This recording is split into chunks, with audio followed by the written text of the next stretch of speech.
الحمدللہ میری اہلیہ پڑھا رہی ہیں اور ان کو گرامر کے اوپر الحمدللہ بہت اچھی گرفت ہے ان کی. گرامر پہ انہوں نے 2 کتابیں بھی لکھی ہیں اور مزید الحمدللہ گرامر کے اوپر پڑھا بھی رہی ہیں بہت اچھے طریقے سے. تو ساتھیوں سے میری گزارش ہے کہ انشاءاللہ تعالی اپنی خواتین کو اس کے اندر شامل کریں. اکرمکم اللہ. اصول اعتقاد نکال لیں.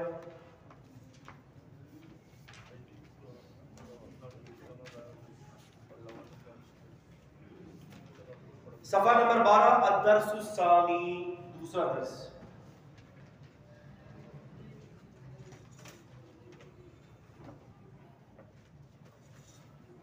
اصول الاعتقاد صفحہ نمبر 12 نکالیے. الدرس الثانی، دوسرا درس. فی کلمۃ الشہادۃ بالایمان، یہ ہے موضوع.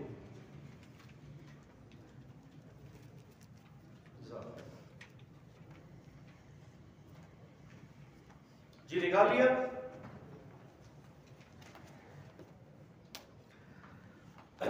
اعوذ باللہ بسم اللہ الرحمن الرحیم.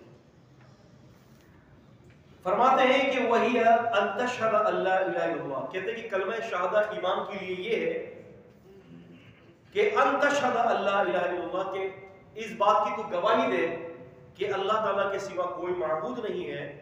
وَأَنَّ مُحَمَّدًا رسول اللہ، کہ محمد صلی اللہ علیہ وسلم اللہ تعالیٰ کے رسول ہیں. کلمہ شہادہ ایمان 2 چیزوں پر منحصر ہے. پہلا لا الہ الا اللہ اور دوسرا محمد رسول اللہ. فرماتے ہیں کہ کما وردت فی حدیث جبریل علیہ السلام، جیسے کہ وارد ہوا ہے حدیث جبریل میں. وہ جو طویل حدیث ہے نا حدیث جبریل کی، کہ سیدنا جبریل صلی اللہ علیہ وسلم نبی پاک کے پاس آ گئے، 2 زانوں پر بیٹھ گئے، ایمان کے بارے میں پوچھا، احسان کے بارے میں پوچھا ہے. یہ ساری پوری ڈیٹیل ہے. قیامت کی نشانی کے بارے میں پوچھا. تو اس کی طرف اشارہ فرماتے ہیں. کہتے ہیں کہ وہ اس کے اندر حدیث جبریل کے اندر اس کی پوری ڈیٹیل موجود ہے صحیح مسلم شریف کے حدیث کے اندر. فرماتے ہیں کہ یہ کیا ہے؟ وَهِيَ كَلِمَةُ التَّوْحِيدِ وَالْإِيمَانِ بِاللَّهِ سبحانہ وتعالی. اور یہ کلمہ توحید ہے. یہ شہادت کیا ہے؟ کلمہ توحید ہے. پہلا اس کا جز کلمہ توحید ہے کہ جو کہ ایمان لانا ہے اللہ تعالیٰ. ایمان لانا سے کیا مراد ہوتی ہے؟ یقین کرنا. ایمان لانے سے کیا مراد ہے؟ یقین کرنا. اللہ تبارک و تعالیٰ کی ذات پر یقین کرنا، اللہ تبارک و تعالیٰ کی صفات پر یقین کرنا، اللہ تبارک و تعالیٰ کے کمالات پر یقین کرنا، اس کی ربوبیت پر یقین کرنا، اس کی الوہیت پر یقین کرنا، اس کی جتنی بھی صفتیں ہیں ان تمام صفتوں پر یقین کرنا. اس کا نام کیا ہے؟ ایمان ہے. وَكَلِمَةُ الْإِيمَانِ وَتَسْلِيمِ بِرِسَالَةِ النَّبِيِّ محمد صلی اللہ علیہ وسلم. اور کہتے ہیں کہ ایک دوسرا کلمہ جو ایمان کے ساتھ ہے وہ یہ ہے کہ اس بات کو تسلیم کرنا نبی علیہ السلام کی نبوت کو، کہ نبی کریم صلی اللہ علیہ وسلم کون ہے؟ اللہ کے رسول صلی اللہ علیہ وسلم ہے. بہت سارے لوگوں نے یہ مغالطہ کرنے کی کوشش کی، خصوصاً عیسائیوں نے. وہ کیا ہے؟ قرآن مجید کی ایک آیت ہے سورہ بقرہ سورہ نمبر 2 کی 61ویں آیت. وَالَّذِينَ آمَنُوا إِنَّ الَّذِينَ آمَنُوا وَالَّذِينَ هَادُوا إِنَّ الَّذِينَ آمَنُوا وَالَّذِينَ هَادُوا وَالنَّصَارَى وَالصَّابِئِينَ مَنْ آمَنَ بِاللَّهِ وَالْيَوْمِ الْآخِرِ وَلَا خَوْفٌ عَلَيْهِمْ وَلَا هُمْ يَحْزَنُونَ. کہ وہ لوگ جو ایمان لائے، جو یہودی ہوئے، جو نصرانی ہوئے، جو ستارہ پرست ہوئے، جو اللہ اور آخرت پر ایمان لے آئے گا وہ بے خوف اور بے غم ہوگا. تو وہ یہاں پر یہ کہتے ہیں کہ نبی پاک صلی اللہ علیہ وسلم پر، محمد رسول اللہ صلی اللہ علیہ وسلم پر ایمان لانا ضروری نہیں ہے، کیونکہ اس آیت کے اندر نبی کریم صلی اللہ علیہ وسلم کے ایمان کا کوئی ذکر نہیں ہے. لیکن وہ بات کیا ہے؟ وہ غلط ہے، کیونکہ وہ آیت اجمالاً ہے، تفصیلاً نہیں ہے. تفصیل کہیں اور جگہ موجود ہے. آمنت باللہ وملائکتہ وکتبہ ورسلہ لا نفرق بین احد من رسلہ وقالوا سمعنا واطعنا غفرانک ربنا الیک المصیر. یہ کیا ہے؟ یہ تفصیل ہے. تمام رسولوں پر، یوم آخرت پر، کتابوں پر، سب پر ایمان لانا ضروری ہے. تو وہاں پر عیسائی لوگ یعنی ہمارے دلائل کو ہمارے خلاف استعمال کرتے ہیں. تو اس بات کو سمجھ لیجئے کہ شیخ یہ فرماتے ہیں یہاں پر، کہتے ہیں کہ وَكَلِمَةُ الْإِيمَانِ وَتَسْلِيمِ بِالرِّسَالَةِ النبی محمد صلی اللہ علیہ وسلم، کہ نبی پاک صلی اللہ علیہ وسلم کی رسالت پر ایمان لانا اس کلمہ شہادت کا دوسرا ضروری جزء ہے.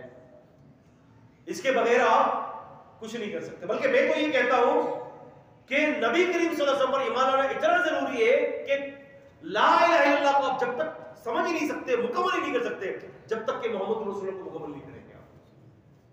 یاد رکھیں. وَلَا يَدْخُلُ أَحَدٌ فِي الْإِسْلَامِ، اور نہ کوئی شخص اسلام میں داخل ہوگا الا اذا نطق بها، جب تک کہ اس کا اقرار نہ کرے، وآمن بمضمونها، اور اس کے تمام تقاضے، اس کے مضمون، اور وعمل بمقتضاها، اور اس کے تقاضوں پر عمل نہ کرے. جب تک وہ مسلمان نہیں ہوگا، مومن نہیں ہوگا، جب تک کہ اس کے تقاضوں کے اوپر عمل نہ کر لے. تقاضا کیا ہے؟ اب مسئلہ یہ آ گیا، تقاضا کیا ہے؟ تقاضا یہ ہے اللہ تعالیٰ کے ساتھ شرک نہ کریں. تقاضا یہ ہے کہ نبی صلی اللہ علیہ وسلم کے علاوہ آپ کے مقابلے میں کسی کی بات کو نہ مانیں. تقاضا یہ. ٹھیک ہے. فرمایا کہ وَدَلَالَتُهُ عَلَى الْإِيمَانِ بِاللَّهِ سُبْحَانَهُ وَتَعَالَى بِأُسْلُوبِ النَّفْيِ وَالْإِثْبَاتِ. اور فرماتے ہیں کہ ان دونوں کی دلالت یہ ہے اللہ تعالیٰ پر ایمان لانے پر، اور اس اسلوب کے ساتھ کہ اس کے اندر نفی بھی ہے اور اس بات بھی ہے، یعنی انکار بھی ہے اور اقرار بھی ہے. کہتے ہیں کہ فَإِنَّ لَا إِلَهَ، یقیناً کلمہ شہادہ کا جو پہلا جز ہے لا الہ، کہتے یہ ہے کہ یدل علی نفی استحقاق العبادہ، کہ یہ چیز دلیل بن گئی، دلالت پیش کرتی ہے اس بات کی کہ عبادت کا کوئی بھی حقدار نہیں ہے، ان کل معبود، کوئی معبود ہو، وَإِلَٰهِ يُعْبَدْ مِن دُونِ اللَّهِ، کوئی بھی معبود ہو کہ اس کی عبادت کی جائے سوائے اللہ تعالیٰ کے. یعنی اس کی ہم نفی کر رہے ہیں، کوئی معبود نہیں ہے، لا معبود الا اللہ، کوئی معبود نہیں ہے اللہ کے سوا. کسی کی معبود باطلہ کی عبادت نہیں ہوگی، بس اگر عبادت ہوگی تو وہ اللہ سبحانہ و تعالیٰ کی ہوگی. لا تسجدوا للشمس ولا للقمر، نہ سورج کو سجدہ کرو نہ چاند کو سجدہ کرو. واسجدوا للہ الذی خلقہن، سجدہ اللہ کی ذات کو کرو جس نے سب کو پیدا کیا. تو سجدہ عبادت ہے. قبروں پر جا کر جو سجدہ کرتے ہیں، قبروں پہ جا کر جو قیام کرتے ہیں، قبروں پر جا کے جو رکوع کرتے ہیں، یہ لوگ شرک اکبر کے اندر ملوث ہیں. اور آیات اور احادیث کی دلیل کے اعتبار سے جو غیر اللہ کو پکارتے ہیں مرے ہوئے لوگوں کو، وہ شرک اکبر کی وجہ سے اسلام سے خارج ہو جاتے ہیں. کیا ہو جاتے ہیں؟ اسلام سے خارج ہو جاتے ہیں. یہ شرک اکبر ہے. میرے شیخ امین اللہ پشاوری حفظہ اللہ تعالی ورعہ، انہوں نے الدین الخالص کے اندر اس مسئلے پر زبردست دلائل دیے ہیں. انہوں نے کہا کہ یہ شرک اکبر ہے اور اسے کرنے سے بندہ مرتد ہو جاتا ہے. اور التحفۃ السنیہ جو ہے، التحفۃ السنیہ، یہ بڑے بڑے کبار علماء کے فتاوے ہیں. ان فتاووں کے اندر یہ بات لکھی ہوئی ہے اسی مسئلے کے اوپر کہ غیر اللہ کو پکارنے والا شخص شرک اکبر کی وجہ سے مرتد ہو جاتا ہے. شرک اکبر ہے. خیر ہم کبھی آگے جا کر اس پر بات کریں گے. اور فرمایا کہ وَإِلَّا اللَّهُ، اور مگر اللہ تعالیٰ معبود ہے، یدل، یہ دلیل ہے، علی اثباتی، اس بات کی طرف، اس بات کی طرف، جمیع انواع الوہیہ، تمام انواع الوہیت کی جتنی بھی شاخیں ہیں، والعبودیہ، اور عبادت کی جتنی بھی شاخیں ہیں، للہ، سب کی سب اللہ کے لیے. جتنی بھی عبادت ہے، میں یہاں پر ایک چھوٹی سی بات کہہ دوں آپ کو کہ شرک کیا ہے، عبادت کیا ہے. عبادت اس کو سمجھ لیں، ہر وہ کام جو اللہ نے اپنی ذات کے لیے پسند کیا اور اپنے غیر کے لیے ناپسند کیا، یہ اس کی عبادت ہے. سمجھ میں آ جائے گا کیا دہرائیں؟ ہر وہ کام جو اللہ تعالیٰ نے اپنے لیے پسند کیا اور اپنے غیر کے لیے ناپسند. آپ لوگ نہیں دہرائیں گے؟ ہر وہ کام جو اللہ ہر وہ کام جو اللہ تعالیٰ نے رب العالمین نے اپنی ذات کے لیے پسند کیا اور اپنے غیر کے لیے ناپسند کیا، یہ بات.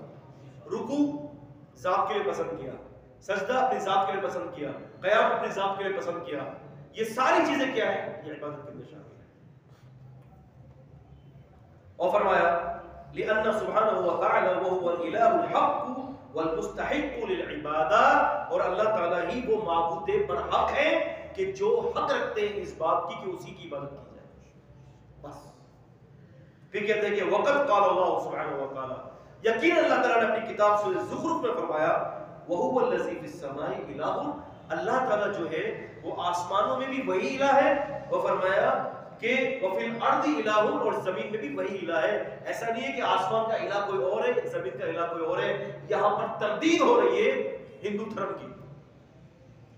ہندو دھرم کے نزدیک اوپر کا ایشور کوئی اور ہے، نیچے کا ایشور کوئی اور ہے، اوپر کا ساری ذمہ داری کسی اور پر ہے، نیچے کی ساری ذمہ داری کسی اور پر ہے۔ رب العالمین نے ان کا اس گندے عقیدے کا رد کیا، فرمایا ایسا کچھ بھی نہیں ہے، جس ذات نے زمین والوں کو پالا ہے وہی ذات اوپر کی مخلوق کو بھی وہی پال رہی ہے۔ بات اوپر سے یاد آیا، اوپر جنت ہے اور جہنم اوپر نہیں ہے، جہنم اسی زمین کے تہہ کے اندر ہے، جیسے کہ مسلم احمد کی صحیح حدیث سے پتہ چلتا ہے، ٹھیک ہے۔ اور فرمایا کہ وہی الہ ہے جو آسمانوں میں ہے اور وہی الہ ہے جو زمینوں میں ہے، وہ الحکیم العلیم، اور وہ خوب حکمت والا ہے اور خوب جاننے والا ہے۔ الحمدللہ ہم نے آج کی گفتگو کے اندر کلمہ توحید کی بارے میں، لا الہ کے بارے میں دو موٹی موٹی باتیں ہم نے سمجھی ہیں۔ اللہ رب العزت والجلال ہمیں سمجھ عطا فرمائے، ہمیں عمل کی توفیق عطا فرمائے۔ اقول قولی ھذا استغفر اللہ لی ولکم ولسائر المسلمین۔